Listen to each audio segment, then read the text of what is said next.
Hey guys, Kaarle McCulloch here for another podcast with the Where Do We Begin boys, Harper and Lockie. If you want to know what I got up to during quarantine and during the Olympics, then listen in.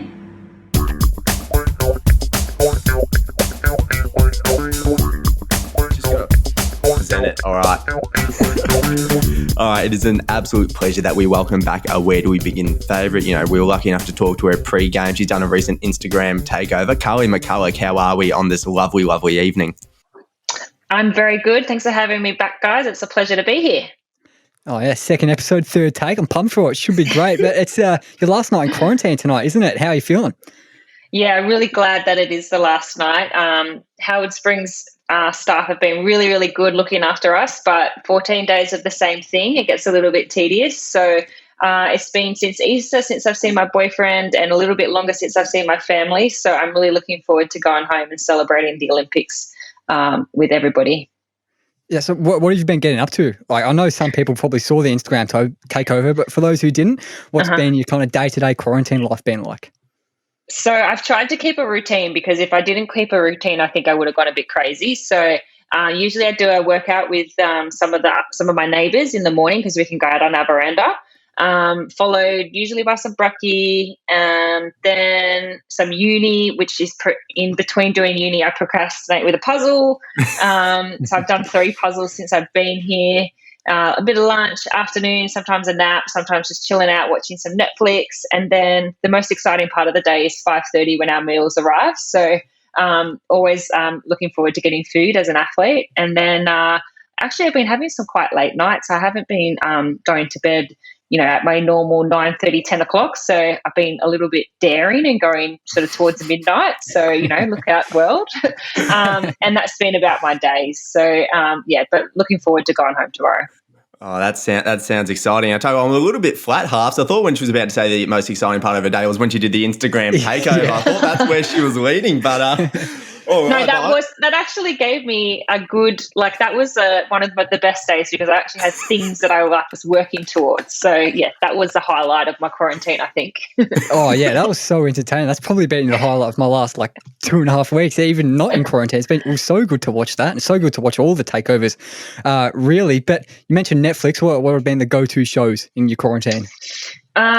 So I watched Little Fires Everywhere, I think it was, with Reese Witherspoon. That was excellent. Had a little bit of racial kind of stories behind that, which is quite interesting.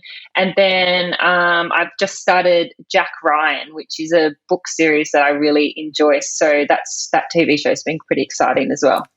Yeah, awesome. And I'm sure also you've had to adjust to not having your usual steak and rice for breakfast every morning.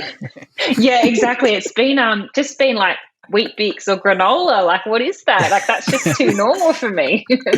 Geez, not enough protein in that Wheat Bix. I'm sure you've been adding protein powder to it as well to make sure that you get the essentials into your body to make sure that you can perform at optimal levels. Got to have those gains, definitely. Yeah, so when you're out of quarantine, tomorrow morning, what are the first things you're going to do? Steak and rice for breakfast tomorrow morning? What else? Salmon. Steak and rice, yes. Salmon yes. For lunch. No, so I'm going to be getting picked up at the airport by my boyfriend and going home and actually having my first Uber Eats meal. So I haven't actually decided it changes. I go from my standard udon soup to pasta to KFC. So I don't know what I'm going to have yet. I think it's just going to be decided tomorrow night. One of the things that I am going to be doing over the next week, though, is I won a competition with Qantas and I won a $5,000 travel voucher. So my boyfriend and I are going, we need to decide where we're going to go. $5,000 to spend, guys. I've got a suggestion, Harps. I've got a suggestion. I don't think there could be a better trip than a trip down to Melbourne to the Where Do We Begin studios. Yes. I think that's where I would go.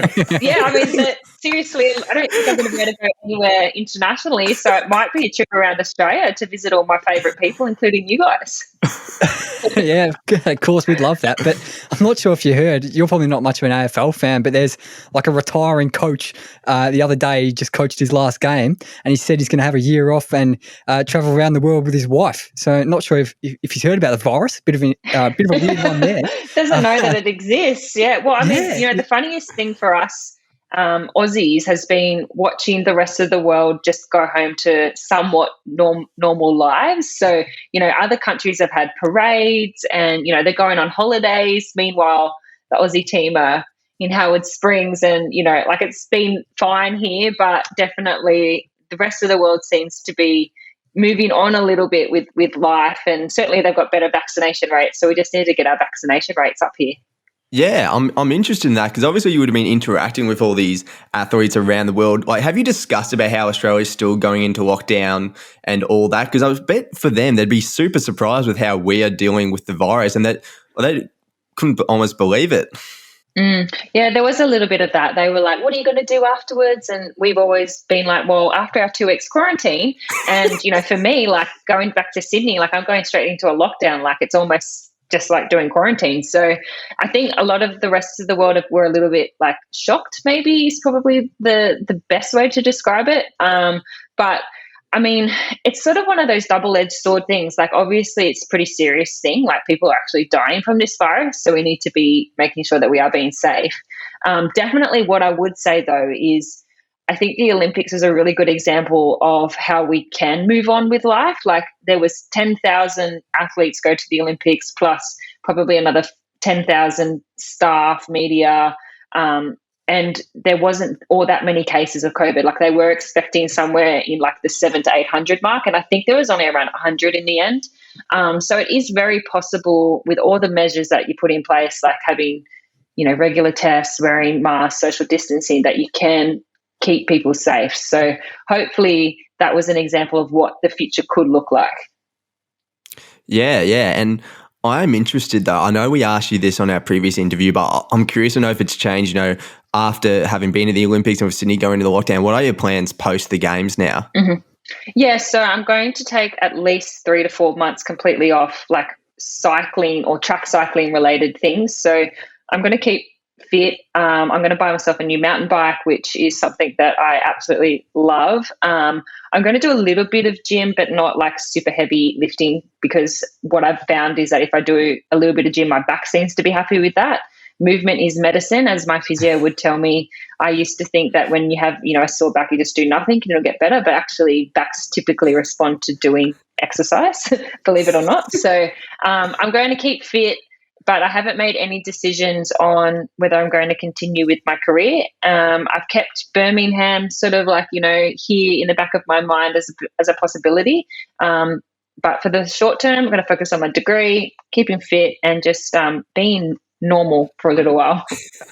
Yeah, as normal as you can be in this COVID world, I guess, though. But a bit of a funny thing that Lockie and I have been talking about on the podcast throughout the Olympics is the cardboard beds that they had in Tokyo. So tell us, what was your sleeping like? Was it comfortable on those cardboard beds?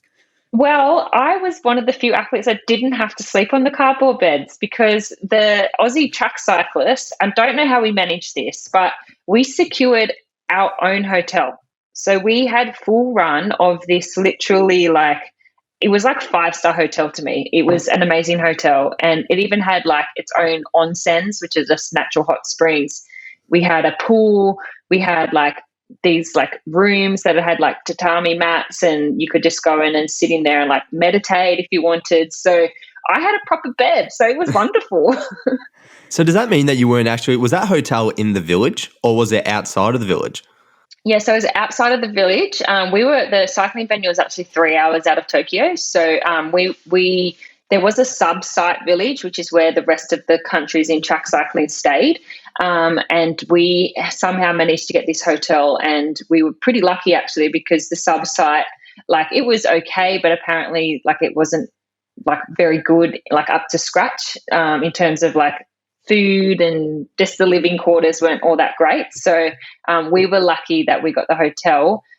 Also unlucky in some regards as well, because we didn't get like to see the other athletes and like be immersed in that Olympic spirit. But I think going to the velodrome and being in the velodrome and around the rest of the world, it still made it feel like an Olympics. Yeah, that's really strange. So you were being in Izu, I think, was it down south? So you're just like surrounded by normal Japanese people, were you? Yeah. So we were just in this little hotel in this little town. Izu's a small, I wouldn't necessarily say it was like country, but it had like a rural feel to it. Like there was rice fields around our hotel and things like that. And we got a little crowd as well because we weren't in Tokyo. So we had around 1,000 people in the velodrome, which was awesome because obviously it was, I think the saddest things about these Olympics was seeing those empty crowds. So we actually had a little crowd, and so that was really nice to have some atmosphere in the velodrome.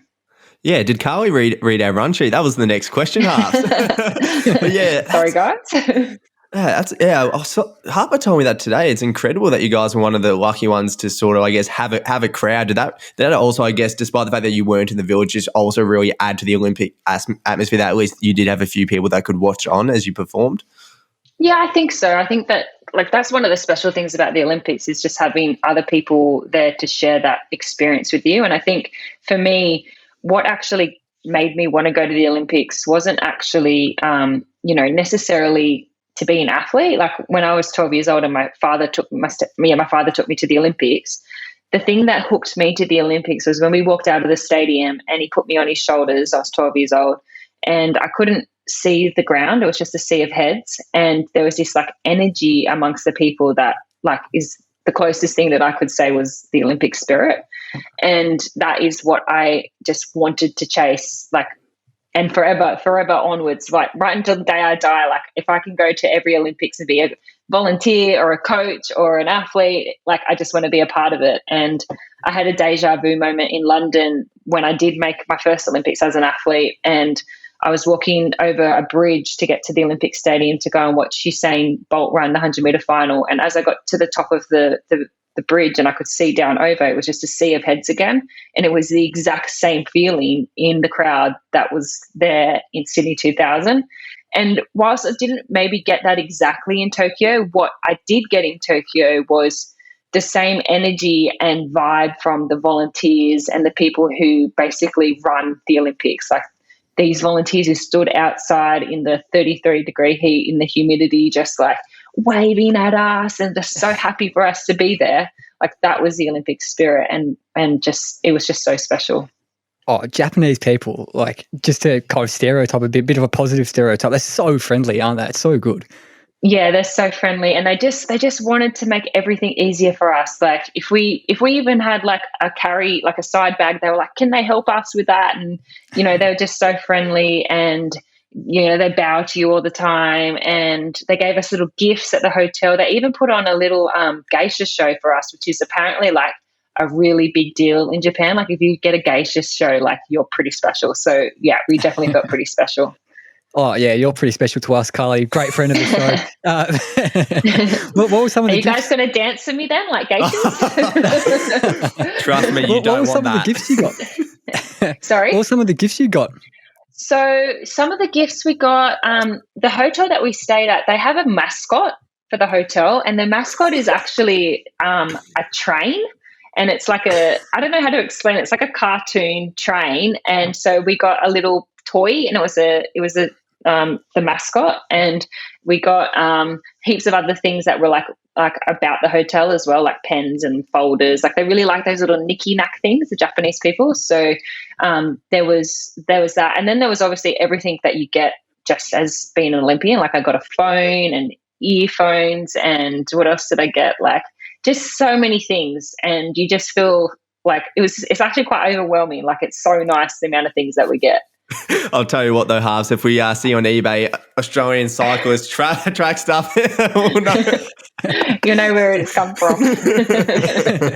Yeah. Bit of a naive question here, because like I'm no track cycling expert. Maybe this is in every velodrome, but I noticed it particularly in this Izu velodrome. So it's like surrounded by the velodrome, there's this big kind of circle where like all the physios are, or I guess the coaches are, and like everyone's in there really before and after their race. So what kind of shenanigans go on in that little circle surrounded by the velodrome, the track? Yeah, so we call that area the pit area, and every country has their own little section. And obviously because of COVID, it was even more sectioned off, because we had like big perspex screens in between all of the countries. So not too much shenanigans in terms of like maybe like crap talking each other, which sometimes happens when you get for example, the Kiwis next to us, there's often a little bit of banter between the countries. But I guess, there's not too much shenanigans that go on. It is an intense place to be, because especially on the first couple of days of competition, because all the team events happen on the first day. So sometimes you have, the full team of every country in there. And so there's, 300 or 400 people in that little space. And then for the Olympics, it's even more small, because they have that big media zone near where the podium is. And that's the media take up literally like a third of the space, because there's always so much media with an Olympics. So, it's just a lot going on in the pit areas of an Olympics, even a World Championships or any event. There's just a lot of people, and just, it's just a sensory overload a lot of the time. Yeah. No, well, we love talking about all things Olympics, the Olympic spirit and what goes on in the pit.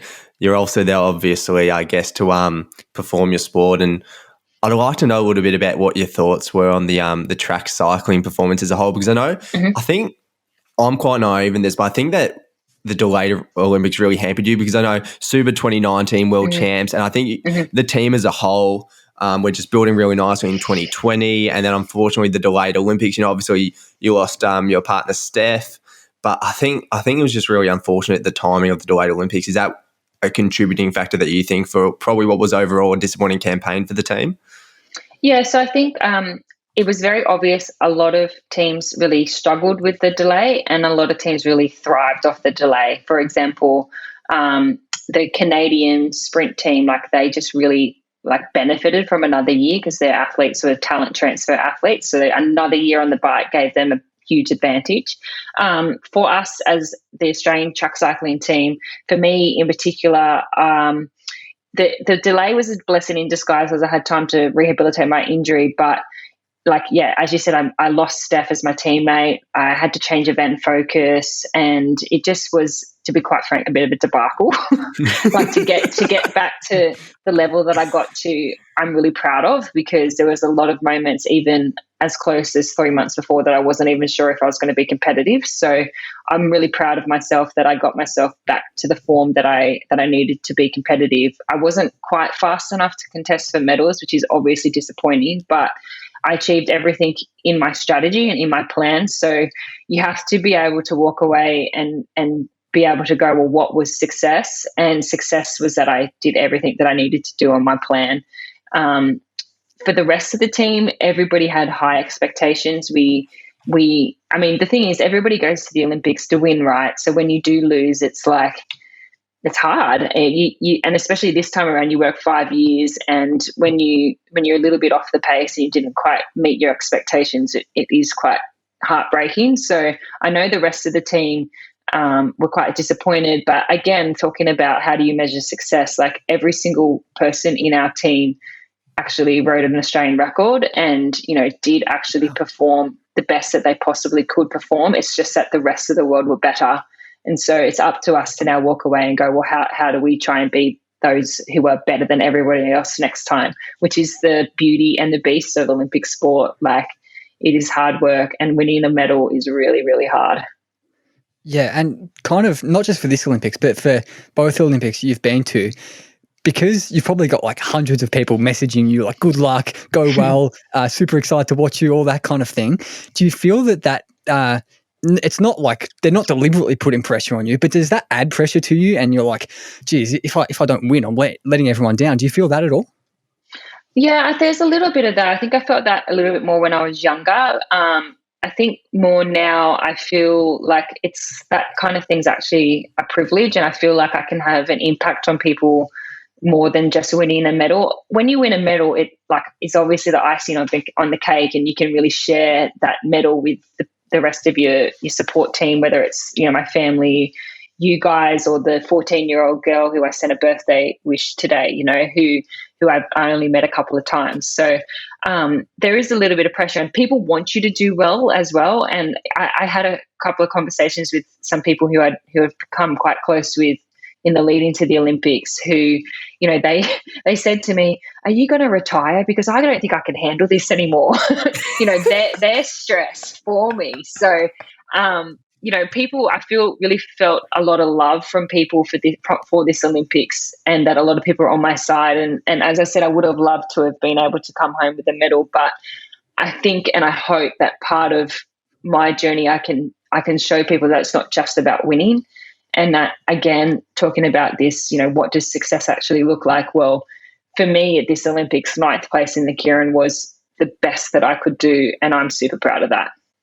Oh, yeah, you should be. That awesome performance, even to be there, because, it was an amazing story, as we spoke about in the last episode, to even get there. And you spoke about in the last episode as well, your relationship with Anna Mears. She was on commentary for all your events. Did you know that? And did you guys talk about that at all? Yeah, we did, actually. It was quite funny. So, we had a few messages back and forth when I'd finished competing each day. And, she was super proud of me as well, which is exciting. She said there was one thing that I did that she stuffed up her commentary. It was my very last race, actually, against a Chinese girl. And I had discussed with my coach that I was going to do something a little bit probably that wouldn't have helped me too much in terms of my racing style. I race better from the front. And apparently Anna was like, hey, great, Kaarle's drawn first. She's going to stay on the front. She's going to try and hold Zhong up. And then halfway into the race, I just went straight to the fence and gave the front to the Chinese girl. And Anna was like, I don't know why she's doing that. And so she said she felt like she was looked like a bit of a fool. But I said to her, oh, no, this is my tactic. And we had a bit of a giggle about it. But yeah, it was great to have Anna on commentary and to have those messages with her, and to have her compliments for the way that I raced as well was really good.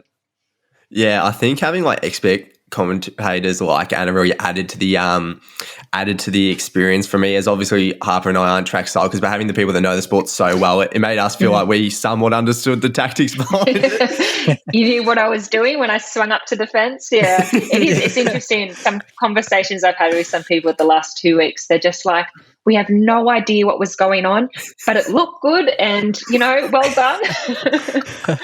Yeah, there was some amazing ones. I was watching some of the track cycling with my sister on the couch, and because, of course, I'm an expert because I've spoken to a track cyclist once. Yeah. And she was asking, why are these people this? A couple of times, I think it was the men, they were literally going at a snail's pace to start. Yeah. It was crazy.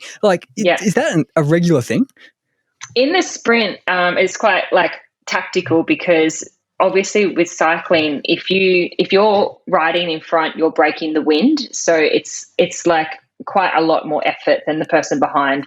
I think the person behind gets some advantage of 40% less power output. So that's actually quite a significant advantage. So the first laps of a sprint are really tactical in that if there was someone like me on the front who has a short sprint, I'm trying to hold the race up and really stall the person at the back. I don't want them to be following in my slipstream, getting an advantage. If there was someone like my teammate Stephanie, who has a really big engine, she can go for a long sprint, she's always trying to go faster. And so then I would sort of get onto her wheel if I was second and, try and save my energy and come around at the end. So it is very tactical. And I often get the question from people, why don't you just go hard from the start?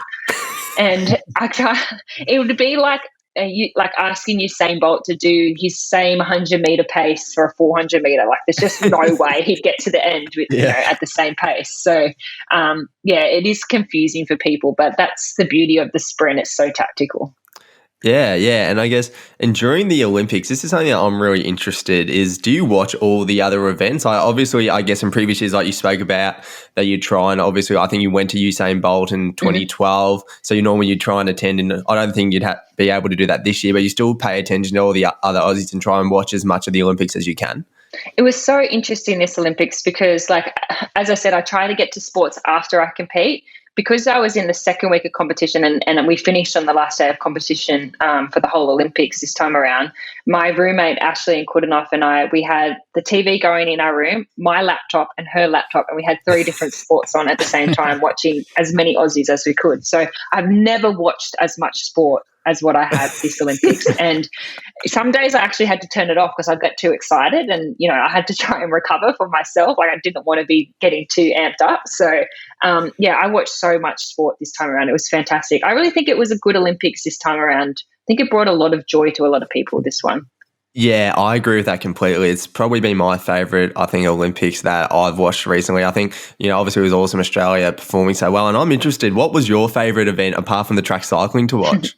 I really love the weightlifting. And I think I like the weightlifting because I do a lot of weights myself. But one of the highlights for me was watching the Philippines girl. I think she was in like maybe the 63 kilo category. She was the first ever Philippines gold medalist.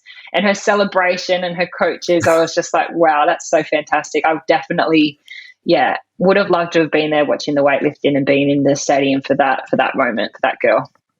Yeah. Now, I'm assuming you watched the men's team pursuit in the track cycling, and I've got to ask you, have your handlebars ever fallen off the bike?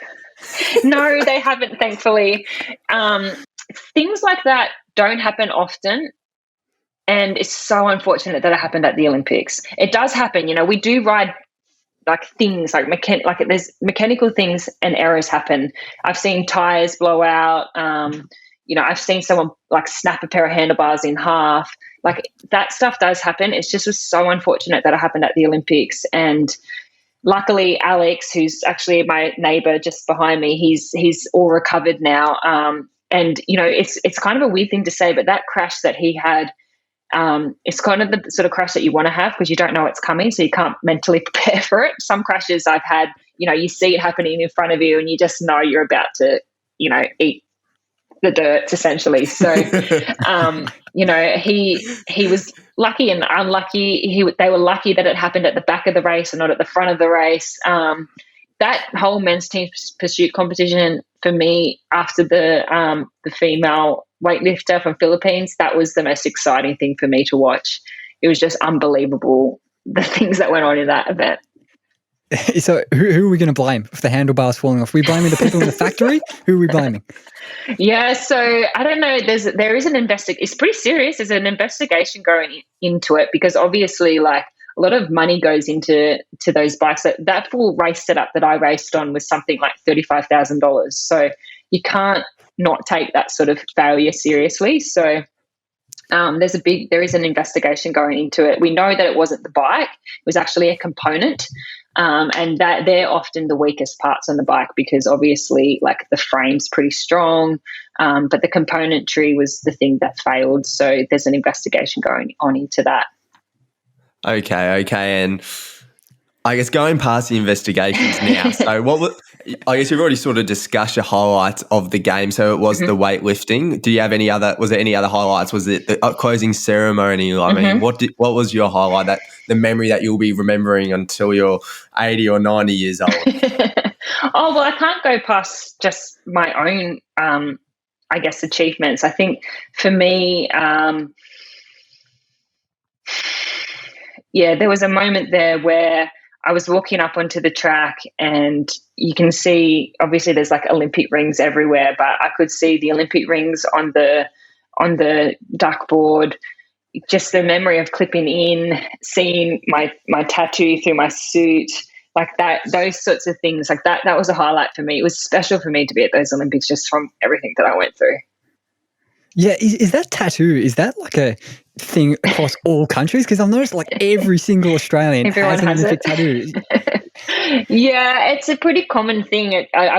You won't see many Olympians who don't have it. What's becoming more common now is actually jewelry. So I actually have a ring as well, and my ring actually has my bike from London is actually, I don't know how to explain it, but it's basically like a little 3D printed model, and on top my rings go over the top, and Anna and I have matching rings. So the rings and the necklaces are becoming really common, but the tattoo, I think, actually I wanted to get this tattoo after London, but I got it last year during the lockdown because we were unsure whether the Olympics were going to go ahead, and I didn't know if I was going to go to another Olympics. So I was like, stuff it, I'm getting the rings. I am an Olympian. I'm going to do it. So, like coming to the end of the Olympics, I know you were probably there at the time. Did you go to the closing ceremony? No, we weren't allowed. We weren't able to go. We were allowed to go, but what ended up happening, because we were 3 hours out of the village, we had to get on a bus at 5 a.m. of the day of the closing ceremony, and we still had teammates competing. So it didn't sit well with us as a team to leave our teammates behind. So what we did as an Australian track cycling team was we all got dressed up in our uniform, and the hotel put on the geisha show, and the hotel actually had a karaoke room. And I'm pretty embarrassed to say that I did do quite a lot of karaoke on the closing ceremony night. What was the song? What was the go-to song for you, Kaarle McCulloch? Well, I don't know if it was the go-to song, but the song that myself and Annette Edmondson, I want to say did a really good job of, but we really butchered it, was Ed Sheeran's Bad Habits. So that wasn't the best song probably to sing. The songs that were the best songs were the classics, of course. So the whole team got into the classics. There was full microphones, everyone was dancing, there was wigs and everything that came out. So that was really quite fun. Yeah, now moving from the closing ceremony of the Olympics to the traditional closing ceremony of the Where Do We Begin podcast, of course, we have got the quiz, and we're mixing it up a bit today. Mr. Lockie Gibbs is hosting the quiz. Lockie, do you want to take it away? Yep. So I botched the intro. I'm looking forward to botching the quiz too. All right, let's just get into it. Swap of roles today, Harp. So I don't know. He's finally entrusting me with the big jobs, but let's see how they go. So Kaarle, so you remember your name's the buzzer. Harper, I'll remind you as well. This is your first time on the quiz, so I'm keen to see how you go. It's all Olympics based. Okay. Okay. So I reckon we just crack into it. Play music. Let's go. Well, actually, Lockie, I don't have the music because on this new program, can't play the music. I'll do a little sing of it. It's like I know that harps. Something like that. Very good. Perfect. All right. So question one, and I'll have to challenge myself actually, and I'll challenge myself with this pronunciation. So, American sprinter Sha'Carri Richardson, who actually had the fastest qualifying time at the Olympic trials, was unable to compete at the 2020 Tokyo Olympics in the 100-meter sprint. Why was that? Kaarle. I'm gonna have to give it to Harper as much as it hurts me. Harps. There was a delay, definitely. I believe she had a bit of the old Sweet Mary Jane in her system, Lockie. Yeah, that is correct. Tick. Great stuff, Harper. Kaarle, maybe just a little bit quicker next time. I'm going to have to say my name early, I think. Lockie, do you want to give us a bit of a correct sound effect? Yeah, I already got tick. There we go. Tick. There we go. Very nice. Harper is 1-0 up over Kaarle, but you know what? I'm backing Kaarle in on the next question. So I'm going to give you a list of 4 countries, and you're going to have to tell me which one was not in the top 10 for the overall Olympic medal tally. The countries are the Netherlands, Spain, Germany, and Italy. Kaarle. Yeah. I'm going to say Netherlands. That is incorrect. Harper? I believe the sound effect for that one goes bah, something like that. I reckon, I'm going to go with Spain. Harper is absolutely correct. Netherlands were actually 7th. Spain were all the way down at 22. Netherlands are pretty good at the track cycling as well, and the road cycling. Yeah, I know. I should have remembered that. They won a fair few gold. Yeah, well, a bit embarrassing for me if I didn't get that because I did bloody podcasts every single day talking about it. Kaarle was at the Olympics, but obviously she didn't look at the. She didn't go down to the minnows. She didn't worry about the bottom 21s. All right, so we've got a next question. We've got a closest to the pin. I don't know why it's closest to the pin as it's not an outrageously large number, but you know what? You don't mess with the quiz master. I'm gunning for Harper's spot, and I reckon I might have it after this. So, Emma McEwen, awesome Olympics, but how many medals overall has she got in her career? Harper? Yeah. I believe it is 11 medals. Did you look at the answers before half? You're absolutely correct. Yeah. Did you guys put this together? Yeah, well, he's doing the hosting, but I actually wrote all the questions up. That's how we've done it. But Lockie, next question. I reckon I might be out of a job soon. I'll tell you what, halves. But look, I'm backing Carly in here as this question is actually worth 4 points. Ooh. So this could be a big one. So first up, I want the youngest Olympian and their sport, and the oldest Olympian and their sport. Harper. Yeah. Can I just say one for now, and then I'll throw it over to Carly? Got to give her a shot. I'll just say the youngest one was this table tennis player from Syria. No, sorry, from Australia. Old. Sorry, I should clarify. From Australia? From Australia. From Australia. Geez, I've got no idea. All right, Carly, I'll go. Do we have to say names? I reckon it was our skateboarder. Was the youngest. A skateboarder. Bow. Oh, no. Okay, well, that's Harper. Yeah, go. Can I go? Yeah. Okay. I'm going to say the oldest. Oh, no. I was going to say the table tennis player Jianfeng Lei, but she wasn't the oldest. I reckon I'm just going to take a punt. From Australia, yeah. Yeah, she is from Australia. Yeah. But, Jesus. I had her name. I've forgotten it. It's an equestrian, like show jumper or whatever you call it, equestrian rider, a woman. I've given Carly a clue. I'll just let Carly answer it because I've got no idea. Well, I don't know. I thought it might have been Andrew Hoy. No. Oh, no. I think that's where do we begin history. Twice wrong on the same question. Yeah. do you both give up? Yep. I'll just have a guess. Make myself look like an idiot. I'll say Betty Wilson was the equestrian rider.